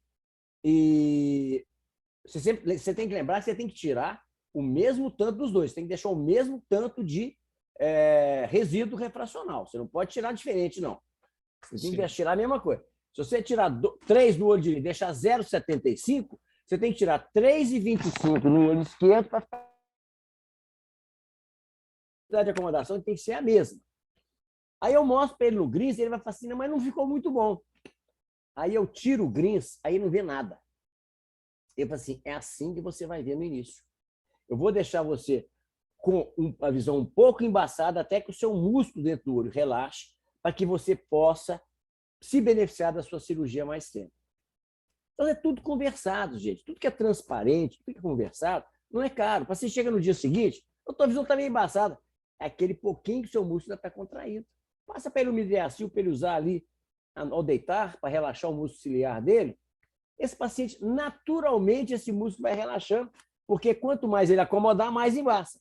Então, ele vai diminuindo o embaçamento progressivamente e vai ficar com um tempo muito maior, sem necessidade de óculos. Ok? Beleza, obrigado. Falou, gente. Mais um casinho aqui, o prontuário é 55.923. Quem que é agora, Raul? Vamos voltar para a doutora Débora. Eu de novo. Vamos lá, Débora. Paciente 2018, veio 2018, 38 anos, encaminhado por oftalmologista para avaliação de refrativa. A acuidade a refração dele, -3, -1,5 a 20, e -2, -2,5 a 180. A estática parecida, né? Igual dos dois olhos, meio de diferença. K1 e K2, 44, 43 e 25. 46 e 46,5, ótimo. Mapeamento de retina, para avaliação, tudo certo, né? Vasotortuosidade de calibre fisiológicos, compatível com normalidade, está liberado para avaliação da refrativa. Então, tá. Quando a gente avalia a topografia desse paciente, né?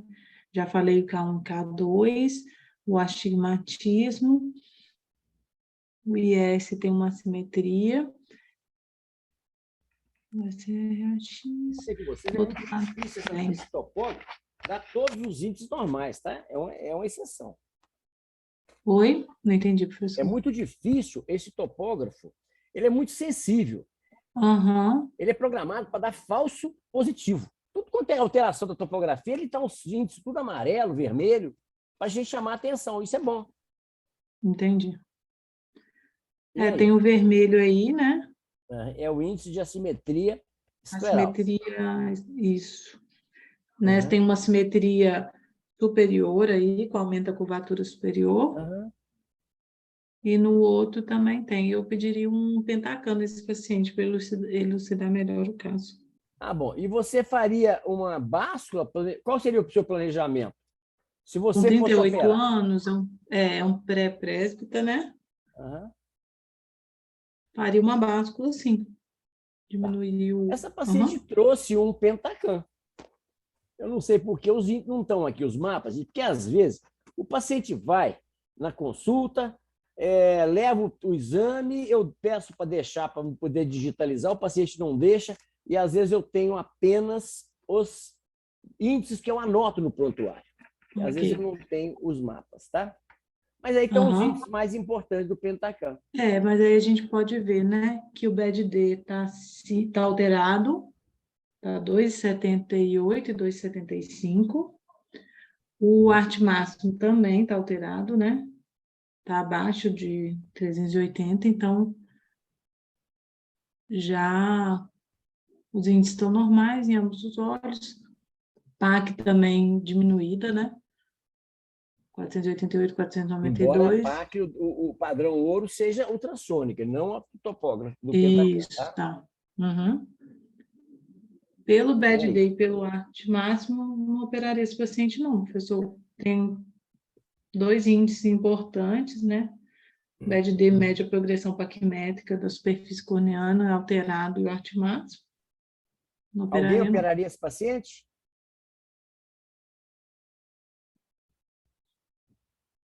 Então, vamos ver aqui. Então, realmente, você frisou bem, o arte máximo desse paciente também chama atenção, a paquimetria, o BED alterado, embora tenha uma paquimetria ultrassônica boa, são casos que a gente chama de cone incipiente, né? Eu já tenho uma curva de progressão paquimétrica alterada, então é um paciente já tem uma curvatura aqui de 46, quase 47. Então é um paciente que, primeiro, tem uma excelente visão de perto. Você vai atrapalhar essa visão de perto dessa paciente que está começando a ficar presta. Mulher usar óculos para perto é pior do que usar para longe. Porque socialmente, o paciente numa mesa de jantar, uma coisa, ela está sem óculos. Enxerga perfeitamente bem, está no computador sem óculos. Se você tira esse grau todo, essa paciente vai ficar dependente do óculos e ficar muito insatisfeita. Então, ela já tem fatores de risco e não é uma excelente candidata, é melhor você não operar. Tá certo? Bom, vamos para o último caso. Quantas horas aí, Ana? Professor, rapidinho. Se essa paciente tivesse todo a topo, Pentacam normais, mesmo assim o senhor consideraria não operar, igual o senhor acabou de falar, né? Não, eu ia conversar com ela. Eu ia Aí ia explicar para conversar com ela. ela. O que é mais importante para você? Por que você quer operar? Essa pergunta é fundamental. Eu pratico esporte, eu não me sinto bem de óculos, eu não gostaria de usar óculos constantemente. Se eu reduzir sua dependência de óculos, você passar a usar um óculos mais para leitura e tudo, você ficaria satisfeito? Você dirige muito à noite, você dirige muito em estrada. Quem sabe eu deixo você com um pouquinho de miopia, você usa um óculos só para dirigir, se você não se adaptar com essa báscula. Tudo é conversado. Porque se você conversa e anota no prontuário, e o paciente questiona alguma coisa depois, você fala assim, ô fulano de tal, no dia tal, a senhora esteve aqui, e eu fiz a seguinte pergunta para a senhora. A cirurgia permite reduzir sua dependência de óculos. A senhora achou que isso atendia a sua expectativa. Não estou vendo por que a senhora está frustrada. Isso foi conversado antes. Entendeu? Aí você desarma o paciente. O que não dá é ficar palavra contra palavra. Escreva tudo que você conversa para que você não tenha que ficar explicando muito depois. Certo? Obrigada. Então vamos lá para mais um caso aqui, o último caso, tá? 49396. Arnaldo, você quer fazer um comentário sobre esse caso? Não, vamos em frente, Reinaldo. Então está aí o prontuário, se alguém quiser discutir esse prontuário, posteriormente 49396. Então, quem que vai falar esse caso aqui agora? Sou eu mais uma vez, professor Matias. Vamos lá. Em 2016, paciente feminina, 28 anos, veio para avaliação Matias, cirúrgica. desculpa. Vamos voltar aqui. Bom, já que você não ia operar, porque é um paciente com sinais de cone incipiente, seria o caso de fazer um teste de lente de contato dessa paciente? Nesse paciente? O que vocês acham? Nesse caso, eu devolveria o paciente para o oftalmologista que encaminhou. Perfeito. É verdade. A ética em primeiro lugar. O paciente veio para operar. Se você não vai operar, devolve com o relatório. Não se mete a fazer receitar óculos, receitar lente de contato ou qualquer outra conduta. O paciente te mandou para operar. Se você não vai operar, então devolve o paciente. Muito boa observação, gente. Não se esqueçam desses detalhes, isso é importante. Vamos lá. Então, o paciente veio para avaliação de cirurgia refrativa, refração estática menos 1,75, menos meia, 165, com visão de 1, e menos 1,75, menos meia, 180, também visão de 1. Quando a gente avalia a topografia da paciente, o olho direito é 44,34 por 46,06, a gente vê que a paciente tem uma simetria inferior importante, e no olho esquerdo, 44,04 por 44,96. Tem uma simetria, só que por conta da escala, ela é uma simetria que aparenta ser mais leve quando comparada com o olho direito. Quando a gente vê a paquimetria, a gente nota que os menores valores são 518 e 519. Num primeiro momento, eu não operaria essa paciente, eu ampliaria minha propedêutica por conta dessa simetria. Eu avaliaria por tomografia. Lembrar que se a gente fosse valorizar a paquimetria, você ia tirar aqui 30 micra em 520, não faria diferença nenhuma. 490, né? Ficaria muita córnea, né? Não é a paquimetria que é o problema. Então, toda córnea normal, gente, todo paciente jovem, toda alta miopia, vamos aprofundar a propedêutica. Você está vendo alguma coisa diferente aí, Márcio? Então, o que me chama a atenção é que ela tem uma esfericidade menos 0,35, essa simetria inferior, ela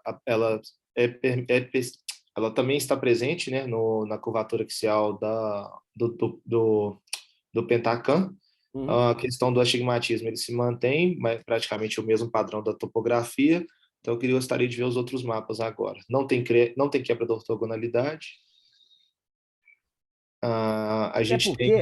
Só desculpa. Sim. Até porque a gente só tem quebra da ortogonalidade quando você tem um Boltai assimétrico. Se você tem uma simetria inferior, você não tem como dizer que tem uma perda de ortogonalidade, tá ok? Ok. Então, quando a gente vê, a gente já tem o IHD, que acende um alerta para a gente, né, de 0,015. Os outros índices, ok. Pode passar, por favor.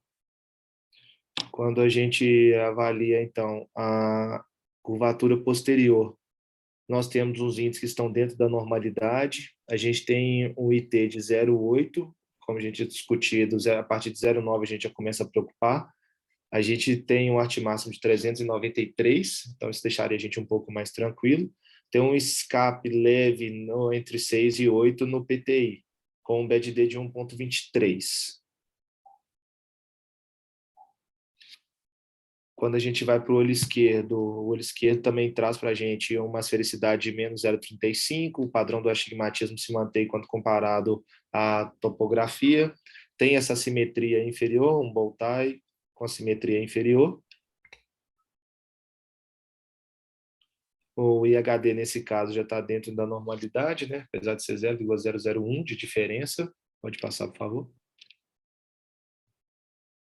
Nossa, a imagem aqui ficou muito borrada, professor, eu não consigo ver. Tá, então vamos lá.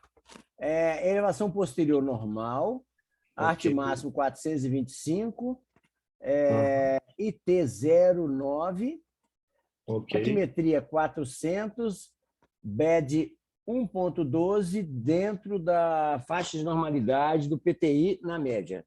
Ok, desses índices todos, o que me chama a atenção é o IT de 0,9. Nesse caso. Que não é alterado, é um IP que, assim, está um pouco descentrado, né? Sim, sim. É igual... Então, aí os dois o mapa, direito e esquerdo. Sim, como a gente discutiu, a gente explorou um pouquinho mais, a gente vê que a curvatura posterior da córnea dessa paciente é uma curvatura mais dentro da normalidade. Me chama a atenção, a gente tinha conversado, a questão mesmo do que são os padrões, né? Uma topografia alterada, ela já é um fator importante, mas quando a gente extrapola um pouquinho a paciente que já está dentro de uma idade que me deixaria um pouco mais confortável, é uma córnea que, apesar dessa simetria, ela me deixaria mais tranquilo, então eu exploraria um pouquinho dos índices de Hahnemann só para ver qual que seria a confiança. Gente, vocês estão observando que vocês estão já com um raciocínio muito elaborado, vocês já estão conseguindo, assim, vocês já não vão fazer bobagem por aí mais, não. Vocês já estão numa fase assim, que vocês já estão sabendo raciocinar muito bem. Nós temos que elaborar mais agora a questão dos anéis, do ceratocone, mas em termos de refrativo, acho que vocês estão muito bem. Vamos lá. Como é que está o índice de Randeman aqui? Então, a dúvida que eu fiquei é o seguinte: quando a gente olha a topografia dela, parece que ela tem um degrau inferior. Quando a gente vai para a topografia pelo Pentacam, parece um boltai assimétrico no olho esquerdo. Eu considero sempre o que é pior? Sim. E outra coisa é o seguinte, o Randeman considera o Pentacam? Não, topografia. Topografia. A Ok. topografia, gente, é uma tecnologia diferente do Pentacam. Pentacam são aquelas câmeras de Scheifele. Aham, E no caso do topógrafo, nós temos os anéis de Plácido, sim. certo? Então, a gente deve considerar a topografia. Ela nos dá mais alterações do que a topografia do Pentacam. Ok. Então, nesse caso, pontuaria 3, porque tem um degrau inferior.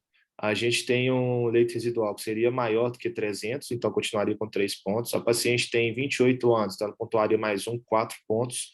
A córnea dela é uma córnea acima de 510 micras e o equivalente esférico dela seria menor do que 8. Então, ela pontuaria 4 pontos, que tem um risco aumentado. Assim, chama a nossa atenção para o PRK. Não tem um risco definido, mas chama a atenção por conta da pontuação.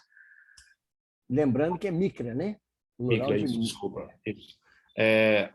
Como foi uma primeira consulta, eu pensaria exatamente isso. Repetir o Pentacam em um ano e acompanhar essa paciente para ver como que ficaria. Perfeito, não operar. Vocês viram, gente, que vocês estão assim, não estão tendo mais surpresas. E olha que eu trago casos que, se a gente discutir com especialistas, a gente vai ter condutas que podem ser diferentes. Mas vocês estão dentro de um raciocínio, vamos dizer, acadêmico. A gente não faz aventura aqui, entendeu? Vocês têm a sorte também de ter 2 professores que são mais conservadores. E nós temos que ser, porque nós estamos formando pessoas que depois vão estar no mercado aí fazendo algo baseado no que a gente faz. Então, a gente tem que ser muito conservador. Fala, mas o risco é muito pequeno, vai tirar só 30 mil. Sim, mas nós quantificamos esse risco e eu optei por não assumir esse risco. E eu tenho dados objetivos para fazer isso. Se o colega quiser operar, a chance de uma ectasia aqui é mínima. Mas eu quero trabalhar dentro de um raciocínio científico para que a gente possa fazer medicina baseada em evidências e não em achismos ou em discussão de casos ou em relato de casos. Muito bem, alguém quer comentar algum caso? Arnaldo? Reinaldo, eu concordo 100%. A chance de uma ectasia aí com equivalente esférico de -2 é mínima. Nós vamos falar aí, menos de 5% das pessoas dessa córnea. Mas se essa córnea, vamos supor que essa paciente tem aí um quadro alérgico e coce muitos olhos e descompensa essa córnea. Nada no mundo vai fazer ela acreditar de que não foi a cirurgia refrativa para corrigir 1,75 e descompensou a córnea dela. Então, não é por causa da baixa metropia que nós devemos operá-la, porque realmente a chance é mínima, mas uma paciente com aumento de curvatura inferior realmente não vale a pena a gente correr esse risco desnecessariamente. Não, pera lá, gente, o caso não terminou, não. Pera aí, ó.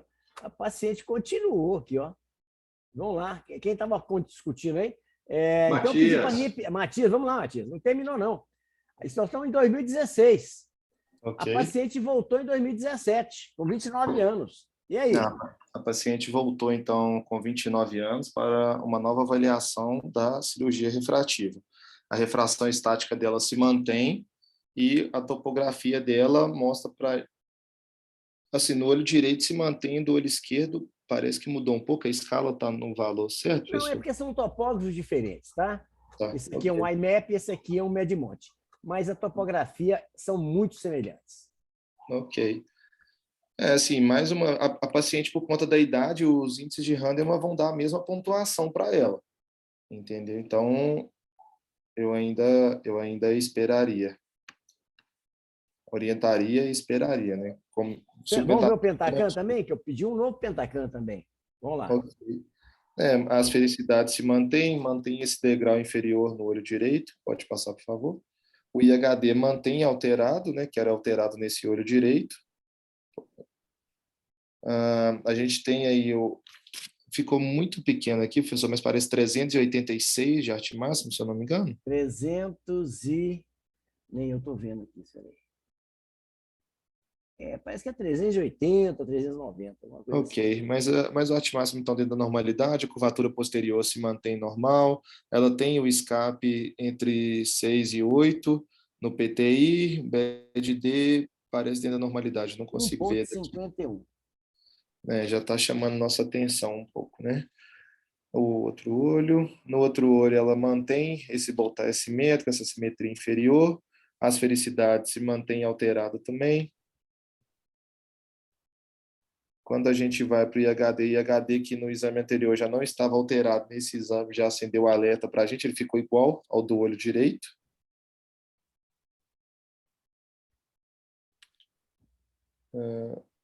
Agora eu coloquei aqui 2016 e 2017 para você comparar. O exame ele está praticamente mantido, não teve uma mudança assim que seria uma mudança que chamaria muita atenção, sabe? Mas por conta mesmo da idade, igual foi conversado, o índice de ectasia ele é muito baixo, porque vai hablar muito pouco. A metropia da paciente é uma metropia baixa. Mas o meu receio é por conta mesmo do que a gente conversou. Você tem um índice que ele te mostra que você tem um risco de problema. Então, se você for desrespeitar esse índice, não justifica você usar. Então, a minha sugestão seria acompanhar essa paciente por mais um ano. Ok. 2016, 2017. Está aí os índices de Handelman. É que ela manteria 4 pontos da mesma maneira. Então, não operar. Ok? Sim. Fornecido lente de contato para uso apenas no olho não dominante. Porque eu pensei o seguinte, e se ela operasse só o olho que estão os índices normais? Eu peguei e falei com ela assim, vamos colocar uma lente de contato no olho só? Ela não se adaptou. Observa o seguinte, se a gente optasse por operar um olho só, que seria uma opção, essa paciente teria um péssimo resultado. Ela preferiu usar óculos do que usar lente de contato no olho só. Sim. Então, bom, vamos parar por aqui, então. Nós vamos parar no caso 31. Então, deixa eu só... Professor, só uma dúvida. Essa paciente não voltou, né? Não continuou o segmento depois de 2017? Quando não volta assim, geralmente porque ela encontrou alguém que operasse, sabe? Não, então a minha dúvida seria essa. Se depois, por Não, exemplo... veja bem, desculpa, eu não sei. Porque, às vezes, o paciente voltou, gente, mas eu não tenho condições de ficar atualizando esses casos todos. Aquela corre do consultório. Pode ser que essa paciente até tenha voltado. Por isso é que eu falo com vocês qual que é o prontuário.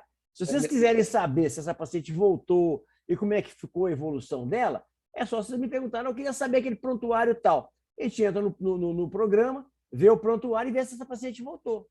O senhor importa de mostrar de novo o número do prontuário, por favor?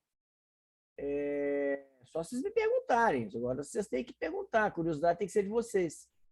Quer dizer, onde é que está aqui, hein? É isso aqui?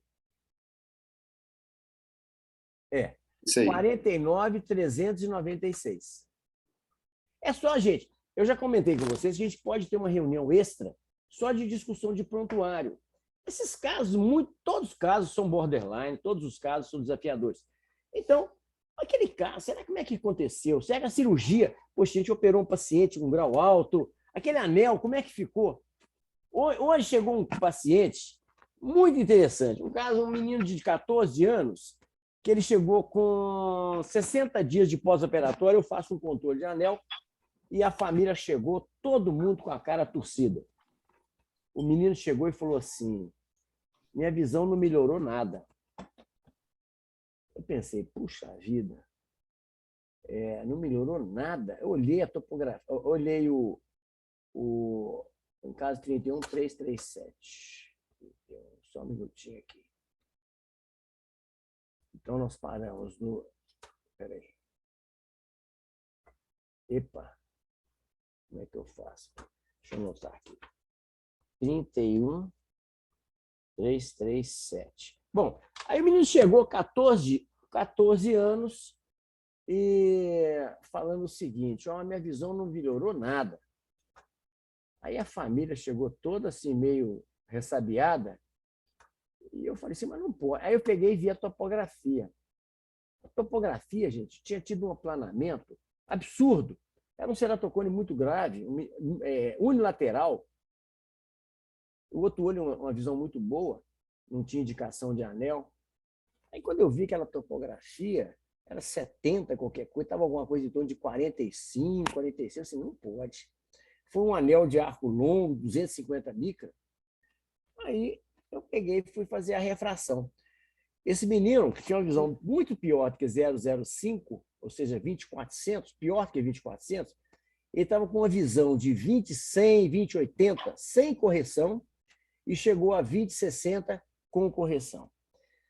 A criança era... Por que a criança não melhorou nada? Porque ela tem um olho que é dominante, um olho que é fixador, ela praticamente não utiliza esse olho direito. A finalidade do anel não é restabelecer a visão binocular, é não deixar esse paciente ir para transplante. A gente não sabe o que vai acontecer com o olho dominante. Então é muito comum isso, gente. A gente tem que mostrar para o paciente, mostrar para a família que houve melhora, embora o paciente não perceba. Ele não perceba porque ele tem, muitas vezes, uma supressão daquele olho. Ele não tem uma visão, uma diplopia por uma visão muito ruim, ele acha que não melhorou, porque, na verdade, ele não está usando o outro olho. Tá? Então, esses casos de anel também, eu acho que é muito interessante a gente rever os prontuários para ver o que aconteceu. Tem casos, por exemplo, que eu faço um planejamento no olho e eu mudo o planejamento no olho contralateral dependendo do resultado do primeiro olho. Por isso que eu não gosto de operar um olho e depois de uma semana eu opero o outro. Não, vou esperar pelo menos 60 dias, 90 dias, para que eu tenha o resultado do primeiro olho para ver se eu vou mudar o planejamento para o segundo olho. Bom, gente, era isso aí. Arnaldo, você quer comentar fazer algum comentário sobre esse caso? Não, Reinaldo, tudo certo. Bom, gente, então eram esses casos aí. Um ótimo feriado para todos aí. E semana que Reinaldo, vem... semana que vem, o doutor Giovanni vai apresentar para a gente. O doutor Giovanni esteve lá em Maringá, agora passou uma semana lá com a Regina. Maravilha. Com o Ferrara, a Belquisa e a Jordana, e ele fez um curso lá bastante proveitoso de anel, um curso teórico prático, e ele vai apresentar para a gente semana que vem o melhor do curso lá da Edna e do Paulo. Excelente. O que está programado para a semana que vem? Semana que vem, doutor, é complicações do flap com laser de femtosegundo. Então, nós vamos fazer o seguinte. Para a gente não mudar o programa... Das duas aulas. Como é que é? É que não pode dar as duas aulas, não? Pois é, eu estou pensando isso. Nós vamos fazer o seguinte, na quarta-feira, você apresenta o... Quem que vai fazer essa apresentação das complicações do flap? Essa apresentação é minha, professor. Tá. Então, seguinte, você vai fazer uma apresentação de quanto tempo, Giovanni? Acho que sim, uma meia hora, né? Meia hora. Então tá. Então você vai fazer a apresentação de meia hora, depois o Matias, né? Vai falar sobre complicações do flap e a gente mantém no dia seguinte os casos desafiadores onde a gente vai abordar problemas de flap do LASIK. Tá bom? Ok. É só para a gente não mudar, é só para a gente Semana não mudar que vem, o nosso programa. na realidade, Renan, não vamos mudar nada, é só acrescentar. Na quarta-feira nós vamos ter as duas apresentações e quinta-feira é a nossa rotina mesmo. Não, pois é porque é o seguinte, nós temos vai que lembrar ser um plus. que em fevereiro, exatamente, mesmo que a gente ultrapasse o nosso horário de 21 horas, gente, a gente, eu acho que é por um bom motivo, tá bom? Com Falou, certeza. gente. Bom feriado, pessoal. Aí, viu, gente? Um grande Boa abraço. noite, bom Um feriado. abraço, Boa noite, boa gente. noite. Arnaldo, só um minutinho, gente. Eu quero ver se a gente, até o final do ano, a gente faça uma reunião aqui. Ah, com certeza. Aí nós vamos fazer com os fellows, seus cônjuges, namorados e similares e tudo, e que venham para a gente poder fazer passar um final de semana juntos aqui, tá bom? Vai ser sensacional, Reinaldo. Obrigado aí pelo convite. O Giovanni, que é o nosso assessor para assuntos gerais aí, Giovanni. Nós vamos depois conversar no particular, para a gente definir um final de semana. Vocês virão para cá na sexta-feira, a gente vai ficar aqui a sexta-feira, vamos ter nossas atividades normais e depois a gente vai passear por aqui e tal, e no domingo a gente volta, tá bom? A gente vai programar e você vai colocar no grupo. Reinaldo, só tem um problema aí, né, nesse convite seu, que é o seguinte: periga a gente querer ficar pelo menos um mês aí. É verdade. A gente pode programar mais de um, viu, gente? Falou, gente. Um abraço, pessoal. Boa noite. Terminado, doutor. Boa noite a todos. Boa noite a todos. Obrigado. Tchau, tchau.